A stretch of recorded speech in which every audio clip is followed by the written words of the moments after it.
Ladies and gentlemen, we are 2 weeks away from the WWE draft where everything is going to be shaken up. And in that spirit, WWE seemingly is not trying until the draft. But before we get to the draft, before Boy, we you get to the said that. draft, yeah. But before we get there, we do have Raw and SmackDown to talk about, plus some other news and rumors. This is your week of the show, and we start now. And yeah, speaking of not trying, Rey Mysterio opened up Monday Night Raw, and my skip button got a workout this week because I skipped straight to the end. You skipped Rey Mysterio? I sure shit did. How many times he's been fucking with the bloodline, or not the bloodline, the Judgment Day for months now, months. WrestleMania is supposed to be like the conclusion of shit. It's not supposed to be a beginning. True. Now, why did Rey Mysterio start the show? Well, right before the show started, or like right before he came out, they said on commentary that the wrestlers, there was some travel issues, so they couldn't get to Seattle, which is where they were. So we were working with the Oh, light roster. Enter Rey Mysterio. okay. I guess that makes sense. Yeah, and Rey Mysterio, he came out basically. I would have skipped it either way, but it does make sense now as to why he opened it. Yeah, and he does pretty much the same thing that he's usually doing. He's talking about. See, like you said, we're 2 weeks removed from WrestleMania, but everybody still seems to be talking about WrestleMania. Rey Mysterio, he's just reliving his WrestleMania weekend, Hall of Oh my Fame, god, beating everybody is. Dom. Yeah, beating Sammy and Dom. Owens are. The Usos fucking are. Cody sure as shit is. Yeah, WrestleMania is over. That's supposed to be we're supposed to move on to shit, but we're lingering to the same shit we've been watching for months. it's because we're waiting for that draft. Well, that's bullshit, man. And it doesn't even make sense because clearly, like the Usos and Riddle and Zayn. Well, I guess Zayn and Owens they can go to both shows because they're the champions. But like everybody's just we've been getting the Usos and Zayn and Owens on both Raw and SmackDown. Yeah. It's pretty much the same thing. And now Riddle apparently he can flip flop shows too. Well, I guess the draft the brand split is not a thing until after we go through this draft. But they did that before they announced the draft, though. They did. I'm saying once the draft is here, They'll I'm pretend to care about assuming it for a couple months before they flip flop them again. yeah. Okay. So Rey Mysterio's out there. Out comes Dom as he usually does. Rey Mysterio, he challenges him to a WrestleMania rematch. Dom, again playing the great heel that he is, he says, "I'm not going to fight my dad."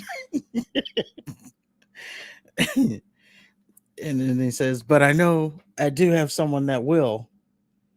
Out comes Finn Balor, and we get a match between Rey Mysterio and Finn Balor. Now, of note, uh, as you remember, Finn Balor got busted open during that Hell in a Cell match. So he was wrestling with stitches in his head and apparently a torn calf or something like that. Why? I don't know, because they needed him. Wasn't Damian Priest there?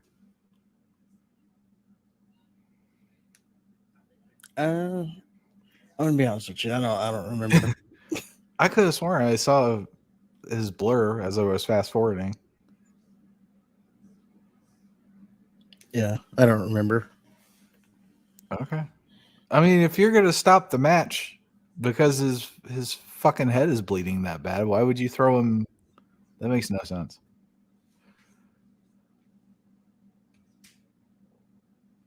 Yeah, I don't know why he was out there, but he was, and he picked up the victory. Of course, with the help of Dominic Mysterio. They seem to still be building towards this backlash match. There's going to be Ray and Bad Bunny versus Dominic and Damian Priest. Oh, that's awful. That's where we're heading with that. That's where I thought they were gonna have like the LWO versus Judgment Day. No, that's not going to be a backlash. I do see now. I don't know how you keep it going this long, but I can see maybe that being the next like War Games. But this fucking Bad Bunny asshole, he takes precedent over the LWO. Well, he's hosting, so yes, Okay. I'm sure the LWO will be out there, but yeah, they won't be in the match. Or maybe they Oh, will. Maybe, but yeah, I don't know. I don't know how you add them because then Judgment Day has to add more people, and then that ruins the War Games. what is If you Judgment? already see the match, How many LWO people are there? so there's 3 of them plus. Well, there's There's 4 4. men, Okay. and then Zelina Vega. So you got Balor and Priest.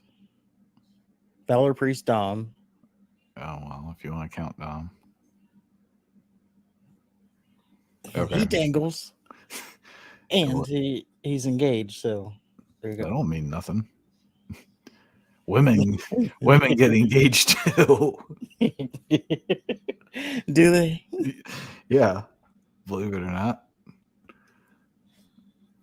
Well, Yeah, I mean, unless you want to put Super Ripley in there, I don't like that though. She can toss the Mexicans around. yeah, I don't know if you can get her out there. No, I'm surprised she's still associated with them. With the Judgment Day? Mm-hmm. Oh, she's gonna be. They're probably all gonna move to SmackDown officially. It's like she's the champion though, so she doesn't need them. If anything, they bring her down. Nah. I mean, the Dominic, he can split with her. They can stay a thing.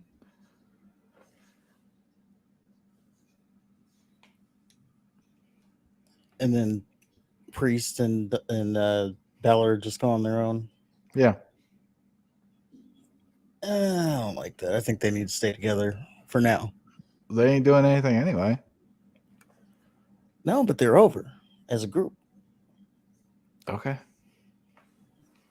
And then once they add that other member, they're gonna get even stronger.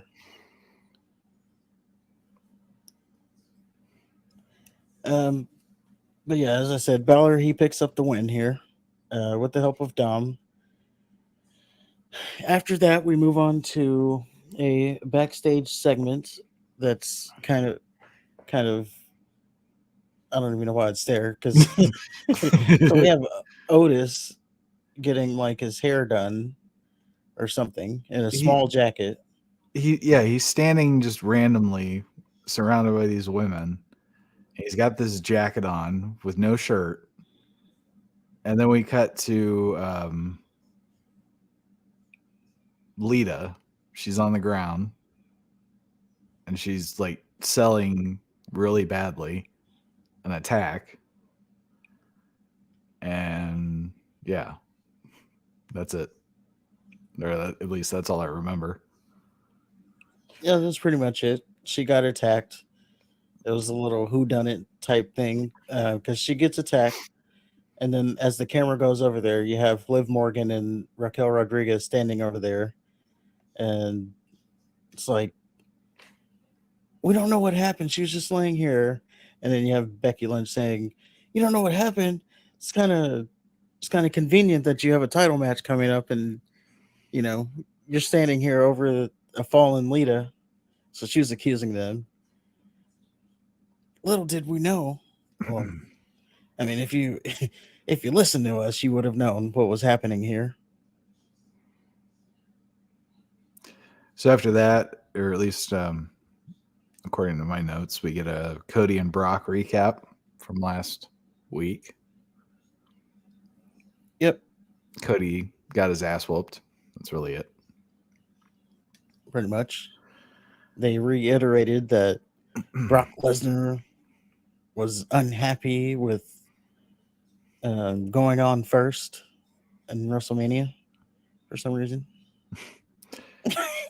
Like, here's another thing about that. Wouldn't he be mad at Triple H?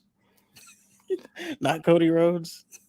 Well, I Like, was Cody thinking, Rhodes didn't book where he was. well, Lesnar's the guy that wants to work as infrequently as possible. So you would think that being the first would be a good thing because he can get to room service quicker. I mean, in real life, yeah, him going out first is what he wants to do, so Well, he can he be on the plane he plays back it to up. Saskatchewan. He plays up that real life asshole thing in his character too. He didn't always drink White Lightning. Yeah, but he's back, and I guess we'll get to that segment later. Next up, we have Byron Saxton. He's interviewing Becky Lynch, asking her what happened, and Becky Lynch basically says she don't know, but whoever did it's gonna pay for this. And they're trying to figure out who's they're trying to figure out the tag team situation because they did have a title match. And to the rescue comes Trish Stratus. She says, "I will take Lita's place for this match." Adam Pearce makes it official, and we have our match set. Becky Lynch and Trish Stratus versus Liv Morgan and Raquel Rodriguez for the Women's Championship. Move over, current women on the roster. We have another over the hill former wrestler that is going to be wrestling for a title. Not for a title. She was the champion, technically. Well, Now, this they're match, still wrestling for the title though.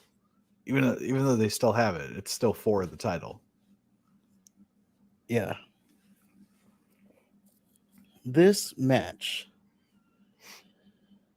oh, it was not good. It was not good. You mean to tell me a match with Liv Morgan and No Definition Rodriguez was bad? I am telling you that. And it wasn't even their fault. You know whose fault it was? Probably Trish. Yes. Yeah. Trish Stratus was not on the same. I don't know. She was a step slower than everybody. There was miscues left and right. She kept missing, like, her and Becky Lynch were trying to do tag moves, and she was like late on the move. I don't know who needs to hear this, but she was never that great. Like she had big tits. And Well, she did that the little era. No, she did the little Stratusfaction. She was not like a fucking. She's not the legend that like they kind of try to gaslight us into thinking that she is. Well, think back at that era though. Trish Stratus, Lita, Tori Wilson, Stacy Keibler. It wasn't exactly wrestling prowess that was taking over the women's division at that time. I think Victoria was there. She was good. Yeah, she was there. She wasn't at the top of the card. I mean, I see what you're saying, but being the turd that smells the least isn't. That's not an accomplishment. Well, I'm just saying it had zero to do with their wrestling ability. So That's true. That's very true. now we're in a wrestling. Now now that she can't take her shirt off, she has to wrestle, and this match now shows you why they were taking their shirts off back then. Well, I mean, I thought anytime she tried to wrestle, like to me, she was always like a step above Sable. Oh, well, there wasn't one match that I could like go back and say, yep, this is other than I can tell you about the bra and panties matches. Mm-hmm. That's the only thing I remember from the women back in those days. As a matter of fact, when they were wrestling and it wasn't a bra and panties match, it was like, what else can I do? It's like it is today. Yeah, unfortunately, we don't get that anymore. But through this bad match, botches left and right, everything was out of sync. Liv Morgan and Raquel Rodriguez pick up the win here. Oh boy! And who did they beat? Trish Stratus. They beat Trish Stratus, who wasn't technically even the champion. So they're now the champions off of pinning the one person who wasn't the champion in the whole match. And Liv Morgan just gets another title for no reason. For sure. And then post match, so we have Liv I think it was Liv. She picks up the victory off of like a roll up. So post match, we have Trish sitting there in the ring. She's all dejected because she lost the title match. Becky Lynch is standing over her. She helps her up. And Becky Lynch is saying, it's okay, it's okay. And as Becky Lynch is turning to leave the ring, wham! She gets attacked by Trish Stratus from behind. So Trish Stratus turns heel. Even the attack wasn't good. Like she clotheslined her, and the clothesline looked really bad. She did hit the Trish kick, and that was decent. You mean the Becky chick sold kick? it great. Huh? The chick kick? That's what I said. You said Trish kick. I said chick kick. Play it back.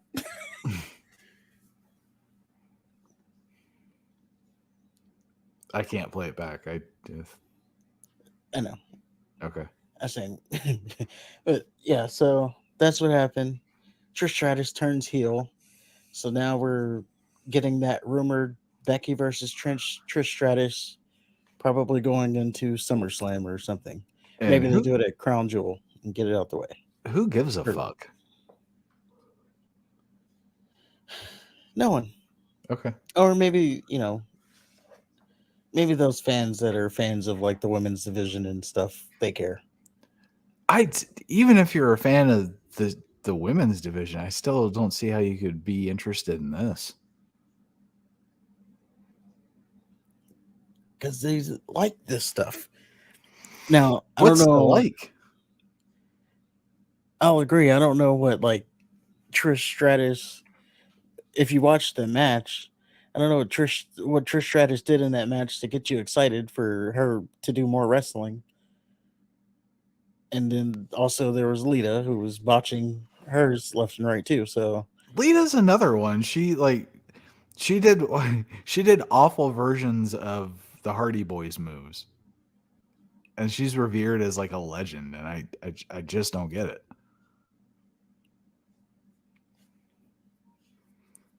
Well, it's because they were taking up.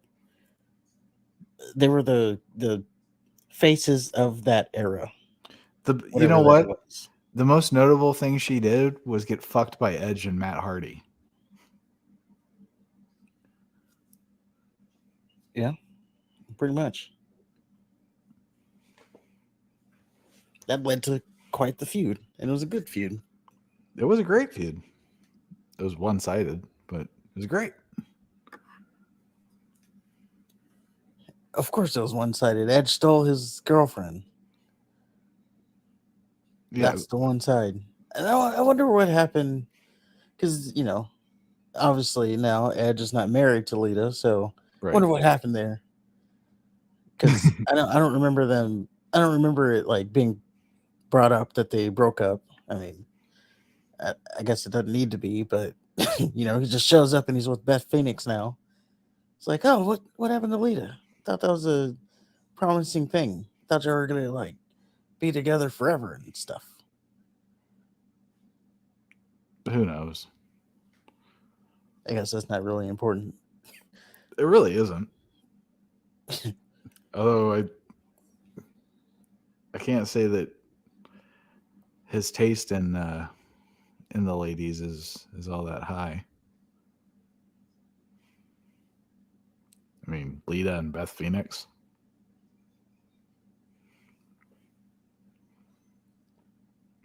I mean, he wasn't like at the top of the card, so Edge wasn't at the top of the card. yeah. Well, he was, but when he got Lita, that put him over. I don't know. I'm just saying you're not exactly going to be getting Kelly. Well, not if he's going to be swinging for the Litas. Some people like Lita. She looks like the lady that's had one too many standing by the jukebox. I just love this song With the little whore tattoos. Yeah. You can buy me a beer, but I'm not going to sleep with you. I'll just suck your dick. And you say, deal. Yeah. and then later on, you want to play just the tip.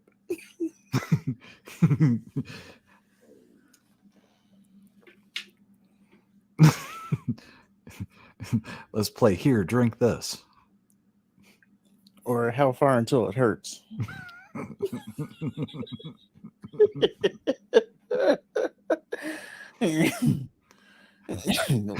Okay. Let's play duck duck gag. Yeah. Or let's play close your eyes and open your mouth.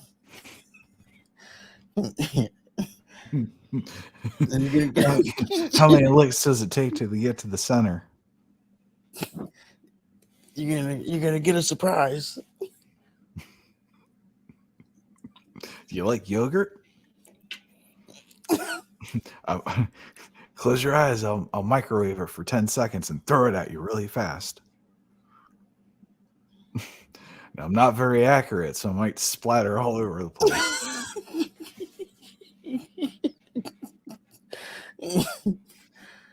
But keep your eyes closed. And remember, it was microwave for 10 seconds. So it's not going to be super hot. Right.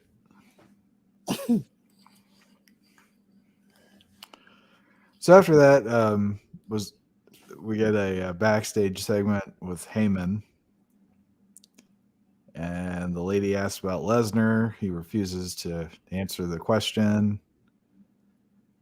He says KO, Kevin Owens, is fucked because he has to face Sakoa Joe again alone because Zayn and Riddle are gone. And he talked about Owens' injured leg. Says he's literally a one-legged man in an ass-kicking contest, which I thought was kind of funny. You mentioned the Usos, and they got a really big pop, and that's all I remember. That's pretty much it. He said the Usos are here, Solo is here. So he set the stage that the bloodline is here, but Kevin Owens' allies are not. And Cody Rhodes seems to be like far away from any of that, so Yes. Well, no, I if I was Cody Rhodes, I wouldn't fucking help him. They didn't do shit when he was getting his ass whooped by Brock Lesnar. They sure didn't. They didn't come out to help. They didn't come out to like throw a stake at him to distract him. They didn't do shit. Yeah, they left him to rot. Yeah, they were just too busy in the back having butt sex instead of. They've already got their championship. What do they Right. need to go help for? Cody's the reason why they have the belts. No loyalty. It's like Cody's been drugged down to the mid card. It's weird. But he'll be main eventing the Backlash. So You think so? yeah. Okay. Or he'll be first. To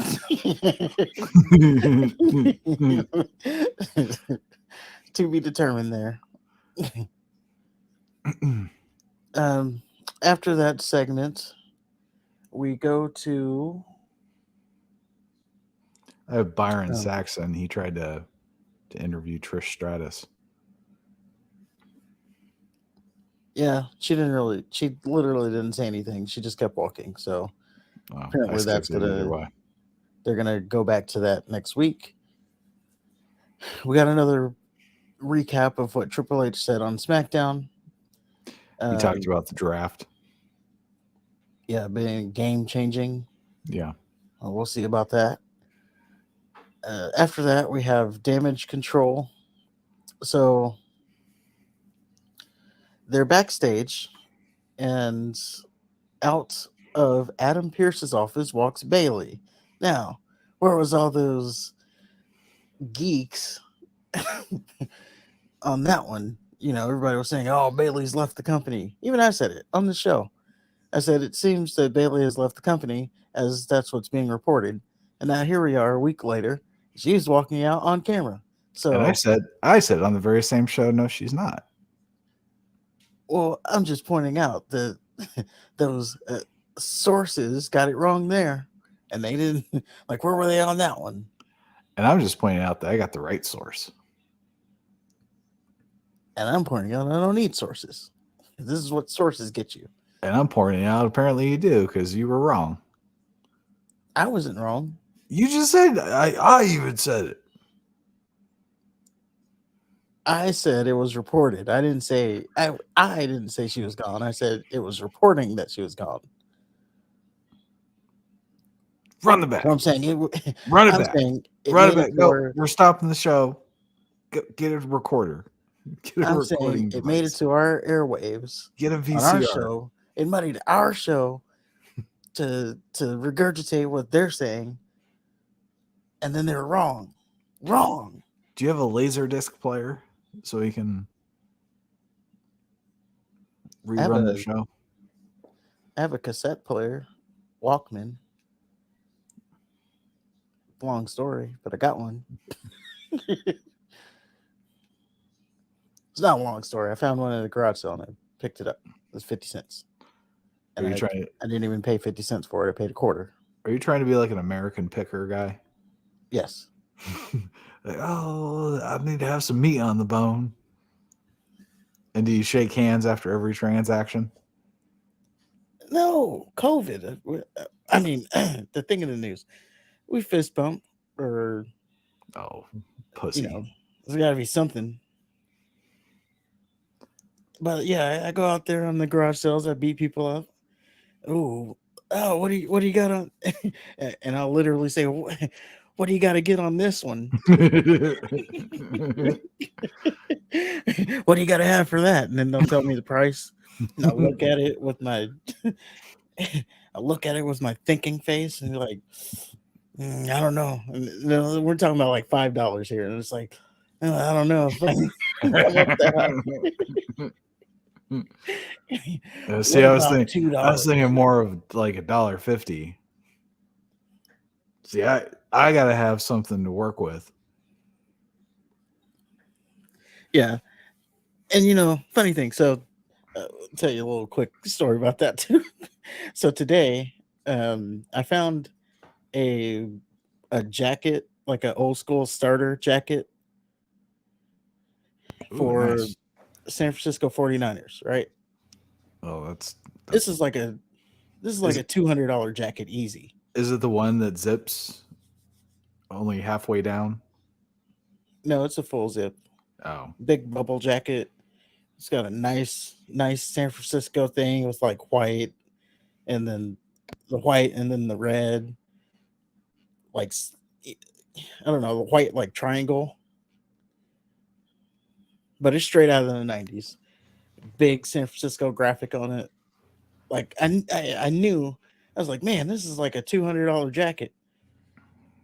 And the lady wanted $10 there you for this $200 jacket, and we were negotiating off of that. I was like, go.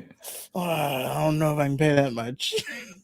And I'm looking at the jacket, and I negotiated it for like $5, and I didn't even want to pay that much, but I did. So you need to go the bundle route. Oh, I've done the bundle before. Yeah. I got another jacket. This wasn't one as good, but I got another jacket. They wanted $3, and I was like,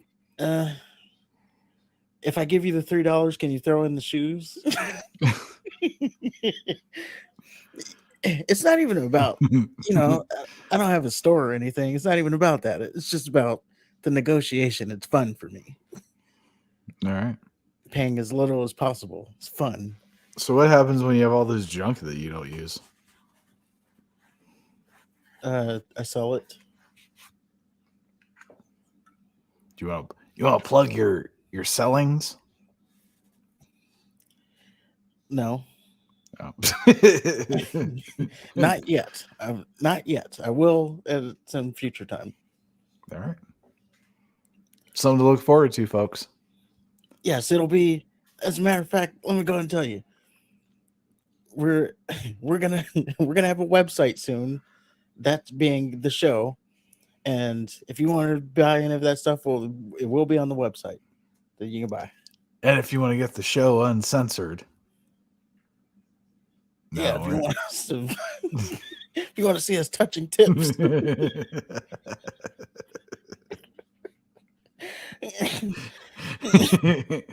If you want to see what my soul looks like through my anus. Yeah, or feet pictures. You get feet pictures too.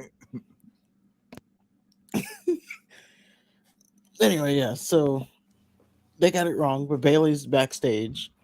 She comes out of Adam Pearce's office. She says she had great news. She was able to get herself a title match, or get herself added to a triple threat match. And if she wins, she'll be the #1 contender. Well, she said she was trying to talk Adam Pearce into giving Kai and Sky a title rematch, but Pearce was too preoccupied with the draft and all the other goings-ons with SmackDown to even think about that. But then she did boast that she was scheduled for a triple threat match for a #1 contender spot with Michin, supercalifragilisticexpialidocious chick, and that fat lady, Fatty Magoo. Piper Niven. Yeah. So yes, they have that set up, and so Io Sky says, "Fuck that! You've already had your title opportunity, you stupid cunt, and you lose every time." Or at least that's what I'd like to pretend she said. And she said it all in Japanese. Yes, it was in Japanese. And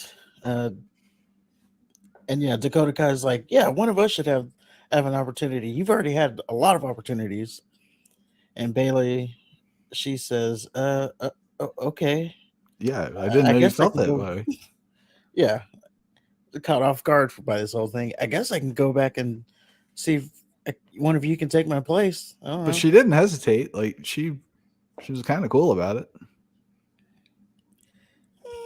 She was, but you can tell. We'll get there. You can tell she was like, I don't know about this. Well, see, the way this played out, I thought she was surprisingly accepting that somebody else would step in. Yeah, but they are kind of teasing that this damage control thing is going Yes, where they it should go. absolutely are. Absolutely. That was the end of that segment. After that segment, we go to Cody Rhodes, Pyro Cody Rhodes, who just got his ass beat, and also no longer is in the title opportunity for Roman Reigns. So of course he's got to come out to his promo. I'm sorry, his pyro. Yeah. He said some stuff. I I didn't skipped get it all. I It was a skipped good. his I skipped his fucking entrance. It was fine. Like when he came back on the Royal Rumble and he was on like, the highway to superstardom.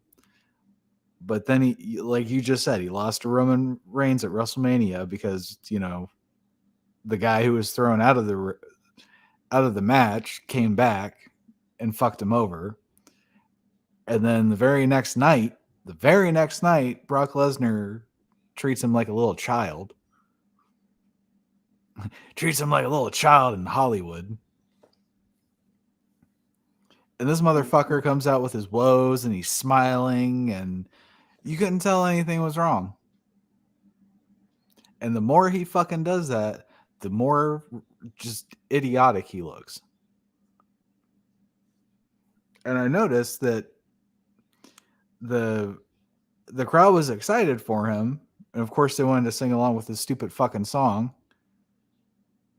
But it wasn't as intense as it was even last Raw. So, I mean, I'm going to be watching to see if the crowd just starts to slowly give less and less of a shit about him. Well, I don't know if we're getting there. I think he's still getting a good enough pop. But it's not the same as it was before this Brock Lesnar nonsense. True. I'm just saying, Yeah, maybe I'm just premature on that, but I've been premature before. But I don't know. Just it'd be interesting to see if the crowd just starts not necessarily turning on him, but kind of like Daniel Bryan was really over, but like eventually the fans just were kind of apathetic to him because they knew that he wasn't going to be any more than what he was. It took a while, but yeah. Well, we'll see. He gave a good promo. I'll give him that, as he usually does. But if I'm being honest, I didn't write any of it down, so I have no idea. It was a good promo, but I have no idea what he said. He challenges Brock Lesnar. Well, he apologized for losing at WrestleMania. He said he lost to Roman. Then he talks about how Lesnar's not sure about him. And he also said he heard he's upset about his WrestleMania spot. And Cody said that he's scared of Lesnar, but he still wants to fight him. He said he's going to make Brock is used to being the predator, but Cody's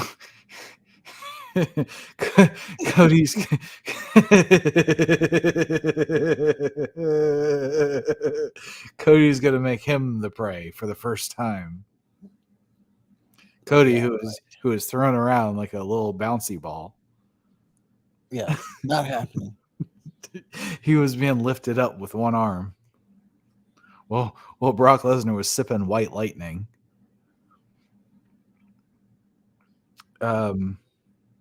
He also talked about how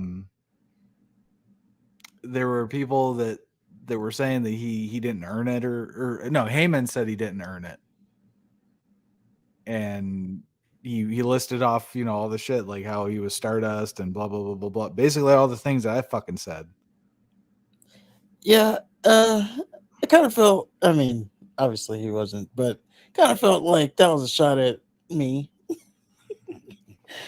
as I've been the leader of saying that information.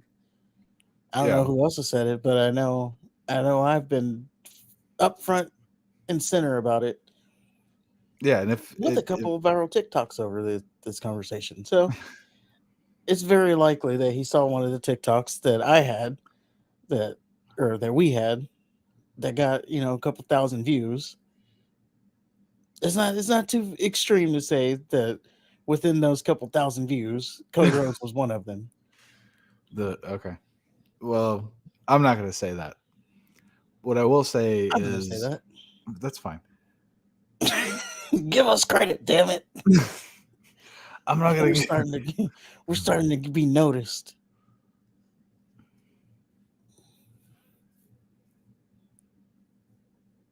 Go ahead. um, I don't even know where I was going. But yeah, Cody did challenge Lesnar to a match at Backlash. He said, "Your move," and I didn't like that Cody apologized.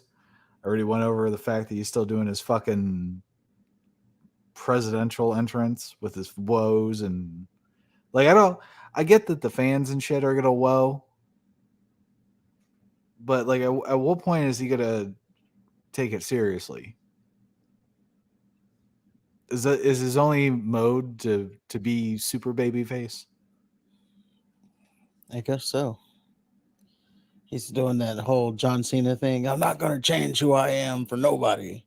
Well, even John Cena came out like serious when it was time to get serious. He put on that straight face. Yeah. It just bugs the fuck out of me. Like things have not been coming up Millhouse for him, but he's still dancing, and it's like he's fucking Kofi Kingston. Oh, I'm Bumbleclad. I'm gonna still dance because if I don't have a smile on my face, that was the worst Jamaican accent ever. That was. I don't even know what accent that was. Bumbleclad was the only accurate thing about that. I apologize for all the Jamaican fans we have.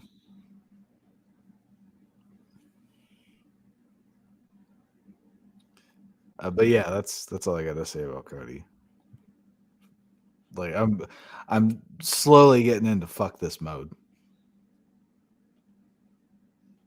Well, and it's sad because it's Cody Rhodes and Brock Lesnar.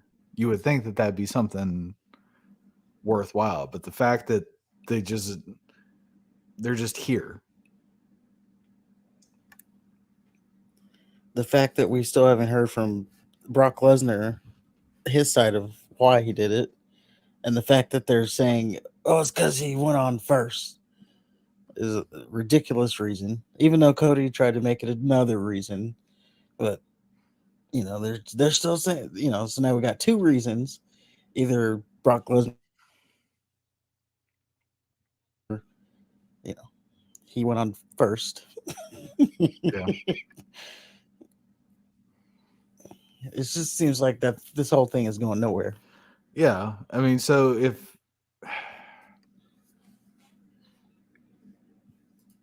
Cody beats him, okay, he beats Brock Lesnar. If Brock Lesnar beats him, okay, he beat Cody Rhodes. I mean, if anything, Brock Lesnar would probably get the elevation. Well, if But Cody he's still Rhodes doesn't win this, him being the next title holder, forget about it. If he right, loses this match, forget about it. right. No more Cody talk. He's just going to be another guy. He's starting to get there, man. Well, there's still time. Yeah, that's true. He actually, while we are talking about another guy, he is for that WrestleMania weekend. He was the number one merchandise seller. So he I was thought the he top just guy. I thought he just was the It wasn't just for the weekend. He is the merchandise seller. The top. Well, I'm saying that's when it happened, and then Oh, okay. it's continued to grow. Gotcha. So there's that for him. Before we go to we got to go back a little bit because there was a segment before this Cody Rhodes thing. And it was one of the matches that I really enjoyed. Yes, Tyson enjoyed a match. This match was Bronson Reed, the Colossal versus Bobby Lashley. And the two so ultimately they fought to a draw, double count out. But it was what you would think a match between Bronson Reed and Bobby Lashley is. Hard hitting match, just meat slapping. That's what we were seeing. They just ran into each other. Pretty much. It was kind of botchy, to be honest. That's fine.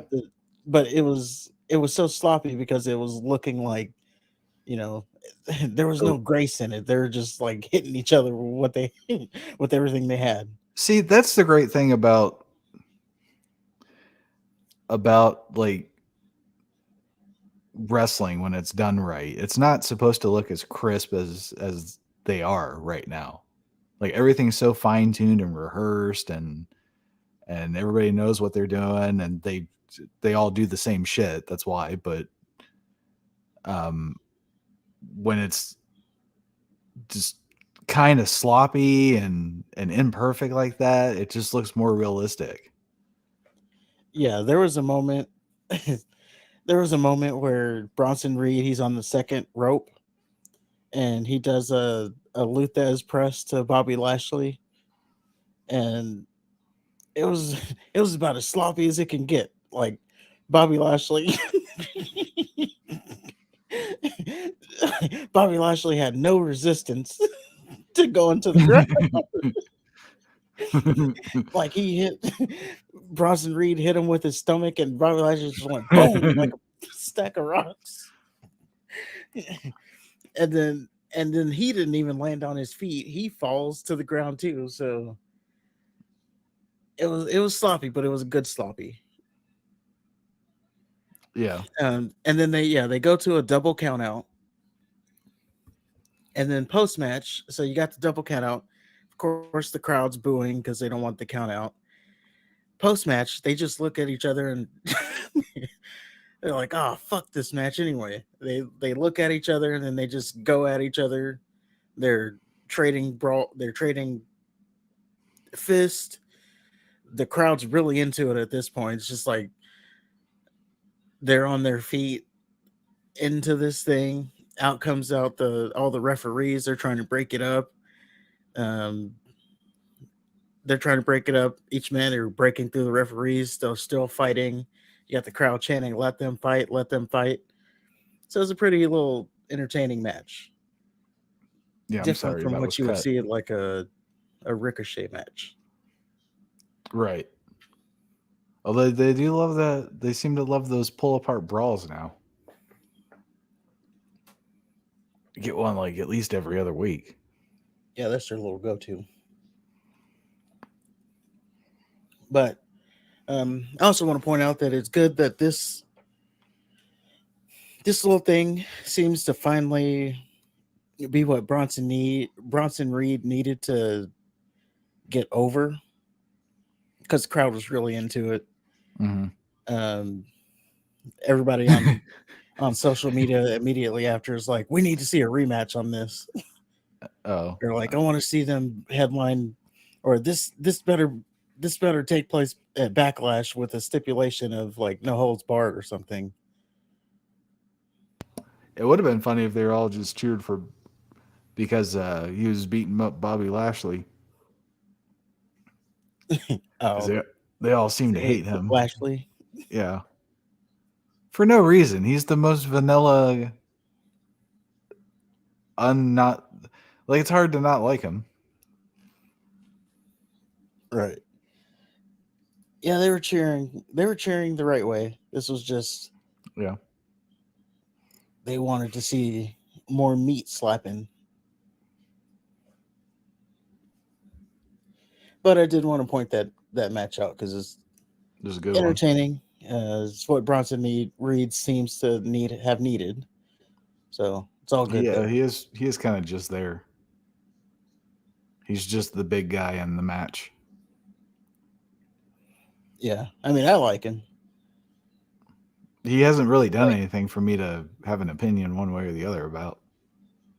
yeah, his matches have been squashes, but when you when you see him go to that top rope for the tsunami, I don't know, I like it. All right. So, yeah, we jumped back for that, and then we'll go back forward. Uh, Was it that was a Honey? good match. Now we got a bad, We a got bad Honey. match. We got Honey Boo Boo versus Io Sky versus Michin, Yes, the which I guess winner. they're fully committing to Michin now. No more Mia Yim. I guess so. At least this week. They might change it again next week. But it doesn't really matter. She didn't even get an entrance. She didn't. And what happened to Uh, AJ Styles and those other two dopes? AJ Styles has hurt, Oh, okay. so they're also off of TV because Because he can't do anything without AJ. yeah, But I thought what's her pulled off face was isn't Michin part of that group? she was more of an honorary member. Okay. She was just brought in to solve the Rhea Ripley problem, which she didn't, but that's No. what she was brought there for. Okay. So she is in, but she's not in. Okay. But yeah, so this triple threat match was for, let me tell you, this this is what I wrote down. We got a triple threat match, and the prize is the winner gets a chance to be the next one to lose to the forever champion Bianca Belair. Pretty much, yeah. That's what's happening here. Yeah. Yeah. Whoever wins is losing. Io wins, but she will not take the title. No, absolutely not. I'm glad she won. I actually watched this match. Oh, Yeah. I watched it because of Evo. I didn't watch it because of the whale and Lady Five Names. I did notice that Niven's stomach was almost as big as Io. There was a point that Io did a Frankensteiner to Michin, and she started celebrating. she took like 5 minutes to celebrate in the middle of the ring, and it kind of reminded me of those players that do that excessive celebration after a first down or something. Like they're down 35 to nothing, and they get a first down, and they're like, yeah! I remember back when they used to have me. You're like, what are you doing, dude? You're right. Look at the scoreboard. Because it was just she just did it and just started celebrating. She hardly did anything throughout that whole match up till that point. But yeah, so she wins with a moonsault. Michin is pinning Fatty McGee, and she's looking directly at Io Sky as she's on the top rope. So imagine you're looking at somebody and they have time to climb up on something higher than you, and then they jump on you, and you're just standing there watching it happen as it all unfolds, and you're not doing a goddamn thing about it. That's what Michin did. She's an idiot. Yeah.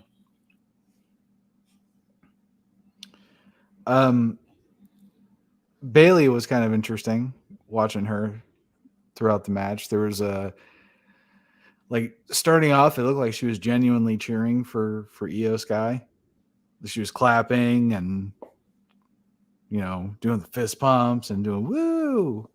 And then by the end, you can kind of see that her smile was kind of wooden. And she even had her hands on her head like, oh fuck. What happens if she beats Bianca? Yeah, then I'm not going to be able to challenge. But I don't know if it's going to be Damage Control turning, we'll just call the two Damage Control. I don't know if it's going to be Damage Control turning on Bayley or Bayley turning on Damage Control. What if Bayley...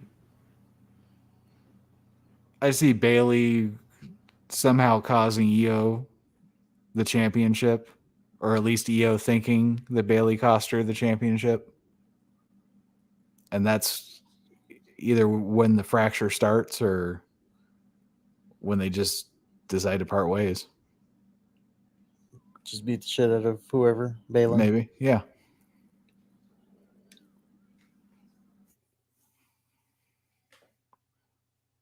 It's definitely going to be interesting to see who turns on who, but we are getting towards that moment happening, closer and closer. Yeah, clearly that something's going to happen. But I think I think that would be a perfect time to do it. I mean, obviously Io's not going to win, but at least this would be a way to give her an out as opposed to what they did to Asuka. Yeah. But and Bayley and any other, Alexa Bliss and whoever else she's fucking wrestled. Yes, I was just going to say, but remember, Bianca Belair is the forever champion, so she won't be losing that title anytime soon. Honestly, I don't even see who she would lose the title to that's on the roster right now. Just based off of the way everybody else has been built. Right. Maybe I think she's going to stay on Raw during the draft or after the draft. I don't see why she wouldn't. So, yeah, I don't know. She's Maybe the draft. She's the Raw Women's Champion. Well, you see, in the past, they've literally drafted the Raw champion over to SmackDown. And then, as a matter of fact, they did this with the women's champion, and it didn't go well. That's another story. Okay. So, Becky and Charlotte Flair were champions. Becky, the Raw champion. Charlotte, the SmackDown champion. They each got drafted to the other show. But they're holding the Raw title and the SmackDown title, but now they're on the different show. Was this when they threw the belts at each other?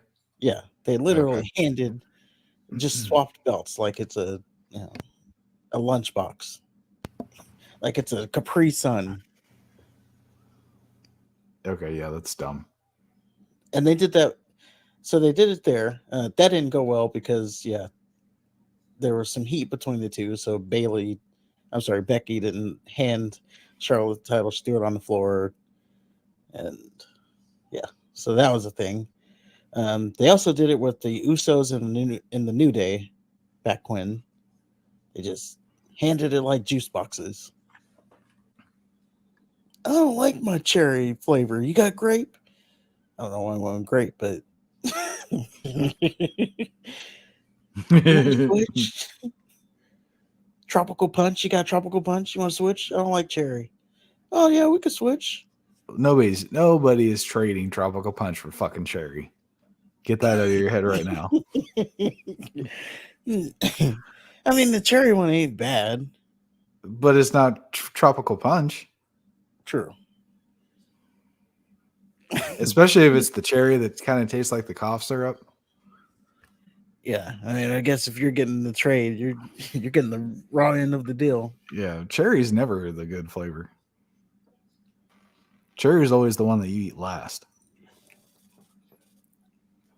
unless It there's depends on what it is. Laffy Taffies, I like the cherry one. Like Laffy Taffies, that's what they are. nah, man, the I like the banana cherry ones. one there.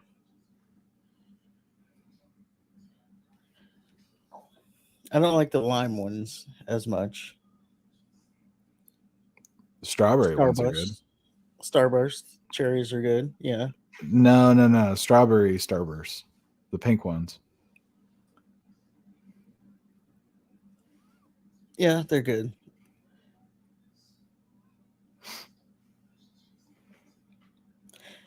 I'm trying to think. The lemon, there's this candy. It's like a lemon head, but it's a cherry. You ever seen those things? Was it cherry heads? Maybe. The same exact thing, but Yeah, it's a it's a cherry. lemon head, but it's cherry. They I ain't think so it's good. I think it's cherry head. Yeah, those aren't so good. Mike and Ike's, those are the cherry ones are good there. Boy, we're really going into we're just going down the road here.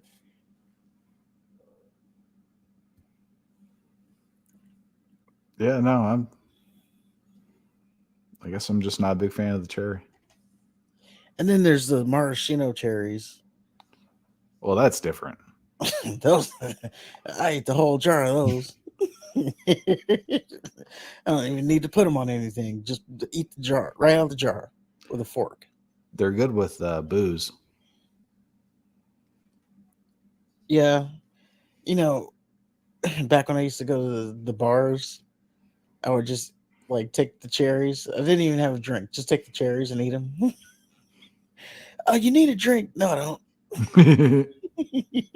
I'm good. Just get your little sword. Yeah. Like, aren't you drinking water? Don't worry about what I'm drinking. Yeah, I got this. Bartender.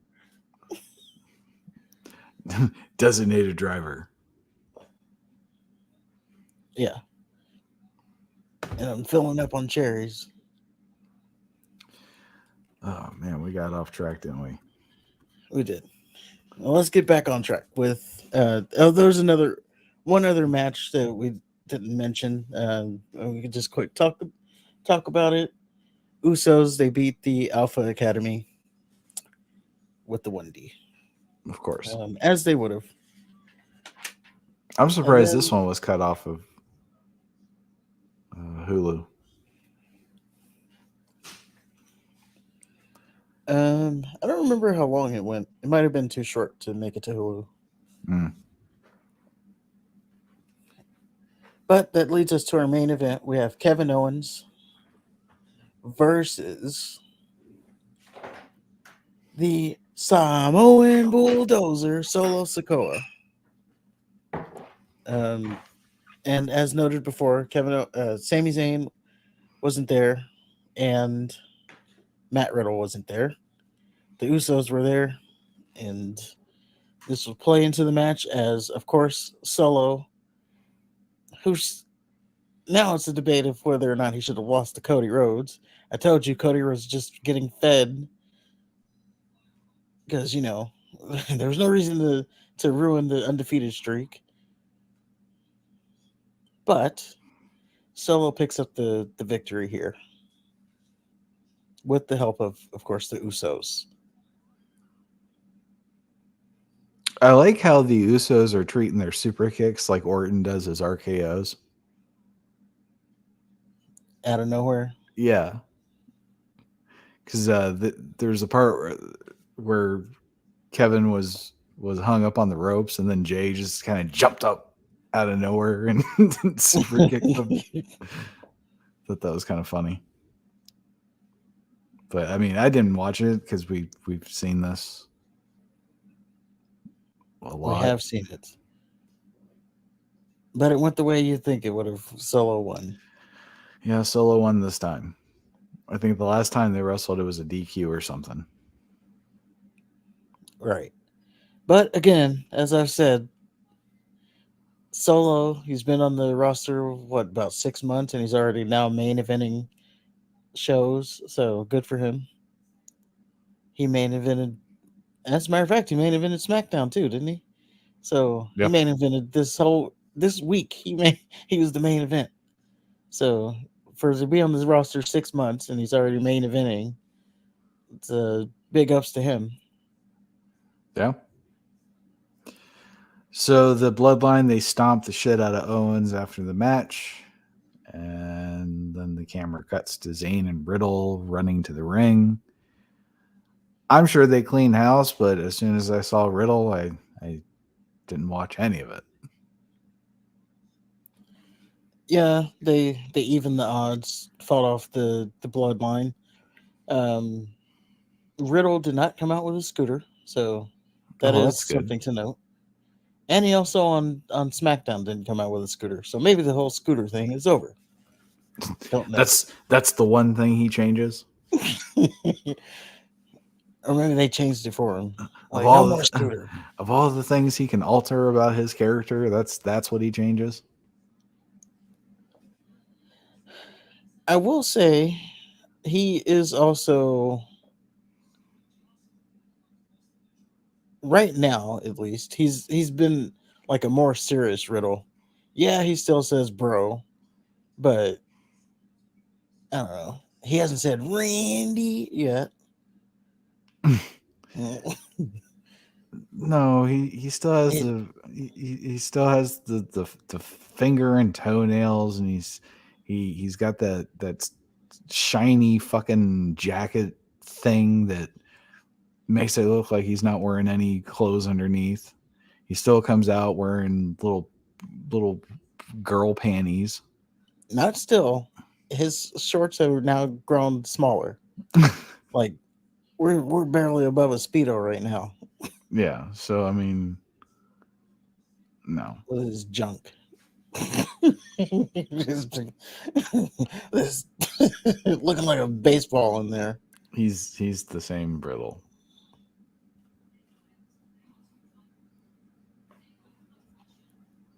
Well, speaking of Riddle, let's go to SmackDown. All right. Well, this one opens up a little bit more interestingly. Owens and Zayn start the show. Sammy says that they still haven't processed their win after WrestleMania because of the draft and all the shenanigans with the bloodline. Kevin Owens really loves the draft and he's looking forward to it. Then he says sooner or later the Usos are going to want a rematch. Cue the Usos and Samoa Joe. The Usos say that Kevin and Sammy haven't been champions long enough to feel pressure, which is a good line. Sammy says you have to go back to Roman empty-handed. Jimmy mocks Sammy and says he says the same shit over and over. Jimmy says the bloodline is stronger than ever. No, he says the bloodline is more stronger than ever. Which kind of made me chuckle. Jimmy says that they're going to win the belts back. Jay says that they're going to take back the tag champions. He corrected that later. Yeah, and then it was like championships. Yeah. It's just funny because they have these hard ass looks on their face. Oh yeah. And Jay says Sammy's going to backstab Kevin Owens. He thought Kevin Owens was going to backstab him, but no, it's really going to be Sammy that does the backstabbing because he backstabbed his family. And then Sammy does the whole, you guys didn't come out to talk, did you? Which is another thing that they do over and over again.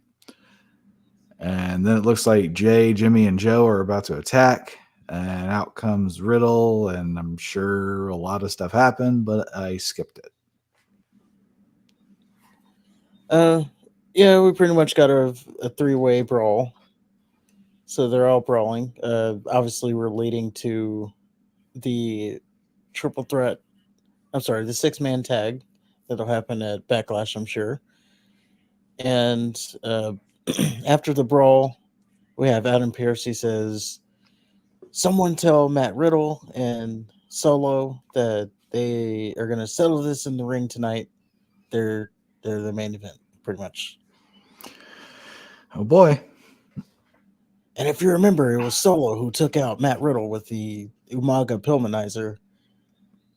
And so we're closing the story on that. So there was at least that tie into it. So after that wonderful news, we get a match. LA Knight versus Xavier Woods. God damn it. Yes, LA Knight returns true to form. That being losing. Boy, did he. I believe one of our viewers who commented on one of our recent videos, by the way, thank you for that. And if you haven't, comment below if you made it this far. Also, while you're down there, smash the like button and subscribe if you haven't already. But one of our viewers, he said LA Knight stands for lose all nights. That's what he does.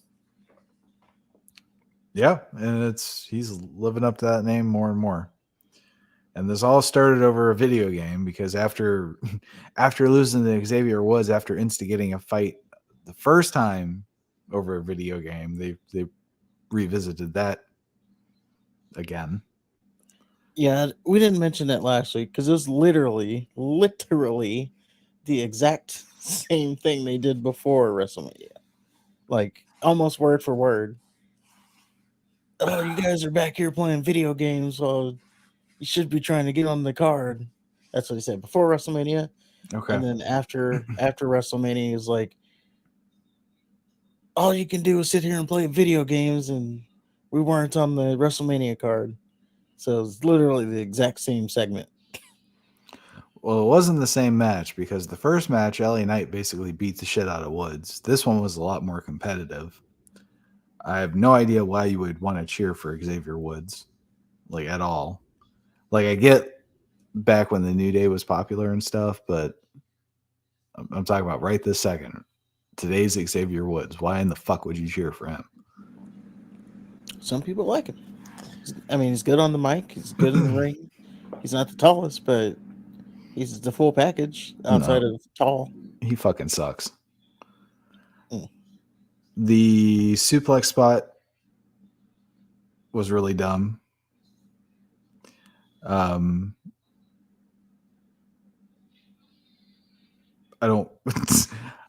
just wrote that it was dumb. I don't particularly remember it now. It's probably just slow and awkward. And then there's a part in the match where LA Knight was hanging on the ropes, and he was just hanging there forever while Woods took a sweet ass time getting to the top rope, and I think he did like a drop kick on him or something. It was just really awkward. Knight looked like a goof.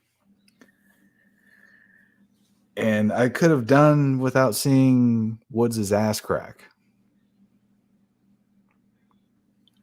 Yeah, they got that right on the hard cam. Sure did. Although that's probably not the first time people have seen it. Oh, I didn't watch those, but oh, that's right. I've seen his cock.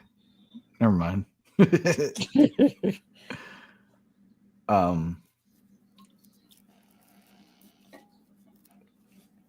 Yeah. Knight loses.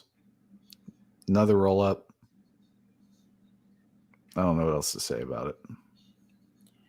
Well, I will say people were in the Twitterverse. People were not happy with this LA Knight losing.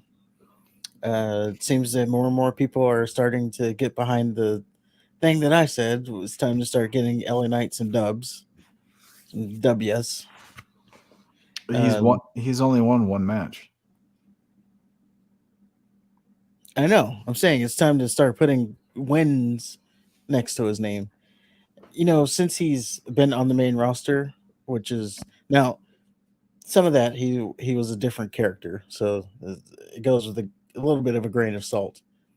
But he's been on the main roster like 2 years. He's won 4 matches in that time. 4. Yeah. That's ridiculous. Now I get like the Max Dupree phase and stuff, but the LA Knight stuff is working. Yeah. And even through all the losses, he's still getting pops every night. Yeah, I'll So, never understand the WWE's just desire to shy away from being successful because he's money. yeah, he literally has everything that they would need. He's Yeah. got the look. He's in shape. He's not overweight. He's got Nope. like a 30 pack. He can wrestle. He can talk. What is he missing? Nothing. He's missing the nod from somebody higher up. Yeah, but the fans see it. They're continuing to get behind him. Hopefully, the management sees it. It is good to point out in this sense, though, that there was a report that LA Knight is the front runner for winning the Money in the Bank. So they do have plans for some kind of a push for him. I don't know what happens if he does win Money in the Bank. Like, He'll cash it is in. Roman is He'll Roman cash it in still for the champion? 24/7 title. Well, I think he'll cash it in for the main title. But is Roman still champion? Because he ain't taking it from Roman. So what is he gonna do? What is he gonna do if he wins? The other candidate to win the Money in the Bank would be Cody Rhodes if they put him in the Money in the Bank. And then that would get him to the SummerSlam match. But yeah, the front runner is LA Knight. I guess we'll just And have to wait and see. yeah, and if you have listened to our show, I said this uh, back in January after the Royal Rumble. I said he was going to be the one that wins the Money in the Bank. So now it's internal that he's the front runner, but Exhibit B of this week of we don't need sources because I already said this. All right. So then Adam, or they announced that, or this is when I found out that they announced Riddle will be facing Sakoa Joe in the main event. And the only reason I wrote this down is because they showed a picture of Riddle on a stretcher with his painted toes and fingernails. Yes, he was carted out. Basically they played what happened back then. It is a couple things to note here. Not with this segment, but this reminds me of something that we didn't talk about on Raw. So, remember we said that Becky Lynch had her backstage thing where she was giving an update on Lita? Yeah. Well, she said that Lita has been taken to a local medical facility instead of hospital. Dun, dun, So, dun. the Vinceism is back. Local medical facility. Well, since we're talking about Raw, you know that backstage segment with Kevin Owens? Yeah. Well, there's a part in his interview where they focus on his shoulder and they zoom in, and then there's people in the background doing shit. So I'm thinking like, oh man, they're doing a secret thingy. I finally got it. I got one this time. And then I'm 5 minutes in and I realize it's just people doing their fucking job. Like I could have swore it was Riddle with a hat, and I saw him pointing, so I thought he was arguing with Sammy or something. But then I saw him like move from one side of the screen to the other, and he was carrying shit and doing very mundane things. So they were just doing their job. Yeah. That is funny. I forgot what I was going to say. But yeah, they said local medical facility. It's back. Oh, that's what I was going to say. There was also a note that the wrestlers, they don't have to wear like their gear anymore, like their shop WWE.com shirts. Yeah. Usually when they get the new shirts, they wear them all the time. So Mhm. apparently that's been dropped too. So they don't necessarily have to wear their shirts. Okay. Um, I So noticed it just they can dress like normal people. yes, I did notice it on Monday because Sami Zayn was not wearing his shirt. He was wearing like I don't know an anime shirt or something. I don't know. Oh yeah, it was. I don't know about that anime nerd shit, but if you're one of those geeks who watches anime, you watch your hentai or whatever that is. Well, I'm I probably not always thought saying it it was right. weird that they had wrestlers had with their attire on all the time. Yeah, so Like they've made a change to that. you'd see Stone Cold out on a date or something, and he's wearing his little vest. Yeah. So apparently that's been dropped, and I noticed it Monday. But the actual report of it came out Friday. Okay. But after the Adam Pierce segment, I got this. okay. After the Adam Pearce segment, we get graced with elegance and efficiency. Gunther is talking with Imperium in German. Then Xavier Woods comes with a stupid fucking trumpet and tries to ruin everything. He tries really hard to ruin everything. He's blowing the trumpet at Imperium. They shoo him away. Naturally, Woods does it again. Kaiser makes it like he's going to beat the shit out of Woods. Gunther immediately stops him. They're men of discipline. Gunther says, "You obviously want my attention. You should approach me with respect. But you're just a goof who doesn't know what respect is. So next week, why don't you meet me in the mat and I'll beat some respect into you." Woods said some shit that doesn't matter. And it doesn't matter because Gunther just said next week he's going to beat the fuck out of Woods and it's going to be great because Gunther is going to be wrestling. Yes, he is going to. He is going to slap the soul out of Xavier Woods. You're gonna see his soul leave his body. Xavier's chest is going to be white. Yeah. It is to note though. It is for the Intercontinental title. Not that it matters because It doesn't not losing it at all. I mean, sorry, Woods is not winning it. So There ain't going to be no dumb fuck roll ups with Gunther. He's going to try to roll him up, and Gunther's just going to pick him up with one hand and slam him down and then slap him. and slap him. And unfortunately, that had to end. And then we had a Sammy and Riddle backstage segment that I skipped. I also skipped the Judgment Day shit too. So I didn't get what Riddle said. I was unfortunately called away for things, so I didn't get to. I didn't really get to hear what Riddle said. Slob on my knob, like corn on the cob. No, those were chores.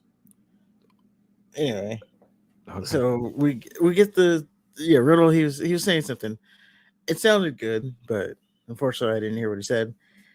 This called away for things was also continued into the Judgment Day segment. And me saying I'm working didn't take, so I missed that too. But I can assure you they probably talked about Bad Bunny and the whole thing there. There was a match, the Legado del Fantasma versus I'm sorry. The LWO versus was it? Judgment Day. Yeah, I'm trying to remember who was in the match. Let me take a look here. Does it matter? Oh, sorry. So yeah, it was Priest versus Santos Escobar 1-on-1. Okay. Um, decent match, but Priest wins as he will always win. And that was He'll it always win. against Oh, against Santos right now. oh, okay. I'm sorry. Yeah. So All right. again, I don't know what happened I don't know what happened beforehand, but that's what happened in the segment for the most part. And I didn't care. So after that, we get Sikoa Joe backstage wrapping up his fists. Heyman lists off all the Samoans that he knows and how they're insulted, and Sikoa needs to defend their honor or some shit. I kind of missed where he was going with that. And then Joe, he go ahead. he said that because they disrespected Solo, it was like they disrespected Roman. It was like they disrespected, Rikishi and Umaga. Basically, he went down the lineage of Yokozuna. Their family. Okay. So Riddle basically disrespected all those people. So then Joe says, "Tell the tribal chief, I got this." And we're supposed to think it's a big deal because he talked for the first time. That was a big deal. Did you see the Usos in the background? It's like, oh, you fucked up now. And then, he stops Heyman. He delivered his lines perfectly, as he would have. He didn't there was I don't know. There's just like a straightforward message, and he doesn't ever talk. So when he's finally said something, it was like a big deal. It seems like they are pushing Solo to be a big deal, which is great. I don't see it. You don't see him being a big deal? Not right. I mean, I'm not disagreeing with what you're saying. I'm just saying I don't see him as a big deal right now. He's only lost once. So And they keep talking about the enforcer and all this stuff. Again, Cody Rhodes shouldn't have beat him, but that's another story. And it looks like they're definitely, I don't know, maybe they're building him up to take on Roman Reigns. I don't know. They're definitely building him up for something big. And I think that would be the perfect thing to build him up to take on Roman Reigns. Only if he was going to beat Roman Reigns, though. He can't get built up and then lose. Why him? He's not that great. Because that's how you keep the bloodline going. Someone within the bloodline keeps it going. So it's gonna be like the fucking NWO. I guess. Are we gonna have Bloodline Wolfpack now? I guess. Okay. Keep the cash cow going. We'll see how much of a cash cow it continues to be because people were pissed off after WrestleMania, man. Yeah, they'll get over it. We'll see. I mean, they're already tired of Roman. Yeah, they'll get over it. Okay. So after Roman's not even there, so that's another thing. He's not even there. That's how they soured on Brock. It's like, motherfucker's not even here. I know it just seems like a contradiction. Oh, I'm so tired of Roman being on top. So tired of him having the titles. Well, he's not even there, so you Well, I should. don't think they're Yeah, tired you're of. tired of him, but I don't think they're necessarily tired of him having the titles. I think they're tired of how he wins. And his matches aren't very. His matches are all the same. He's not. The storyline is creative, but his matches aren't creative at all.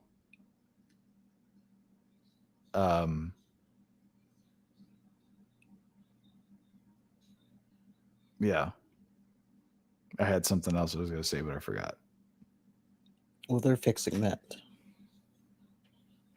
Once the bloodline is no more, then he's gonna have to win on his own, or get more bloodline members. But there's no more. Oh, but like all the finishes of his matches are just they've all been the same. Or they've all been really contrived and it's just lazy. Like just from the time like that we started fully watching, he wrestled Drew McIntyre. And what happened? Samoa Joe helps him win after the Usos already interfered. Then he wrestles Logan Paul. He wins because the Usos and Samoa Joe interfered. And then he wrestled Owens. And he won because Samoa Joe and the Usos interfered. And it's the same shit. It's the Samoan spike and super kicks. And it's not, I don't know, it's not entertaining when it's just the same shit over and over and over again. It's one thing to do it on Raw and SmackDown, but when you're doing it on pay-per-views, that's supposed to be the big shit. That's supposed to be when it's real. That's supposed to be when you don't see the countouts and the draws and the roll-ups. That's when it's supposed to be the shit that you pay for. Yeah. So, well, tell us how you really feel.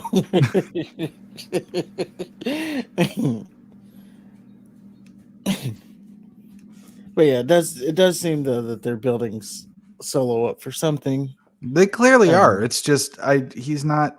I don't know. He doesn't seem like he doesn't stand out to me. He's just a guy that doesn't say anything, and then they're trying really hard to make him this unstoppable monster, but he's just there. I don't think if of all the bloodline, he's not the one that your eyes like immediately go to. Like when everybody's on the screen, he's not the first one that you just point your just automatically just have to pay attention to.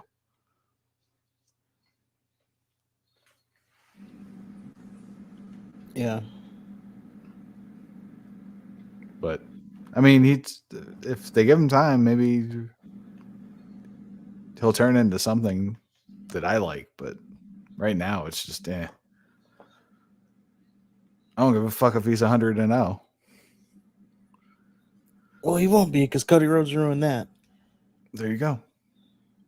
So he's like that deaf guy that beat John Jones. A deaf guy beat John Jones?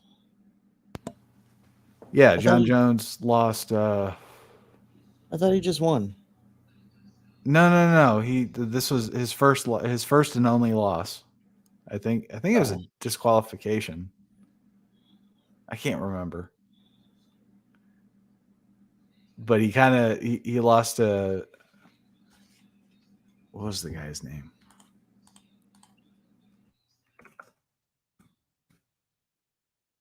He was on the Ultimate Fighter. Oh. Yeah, I don't remember his name. I know who you're talking about, though. Daniel Cormier. While you're looking that up, we're going to move on to the next segment. Matt Hamill. There you go. He lost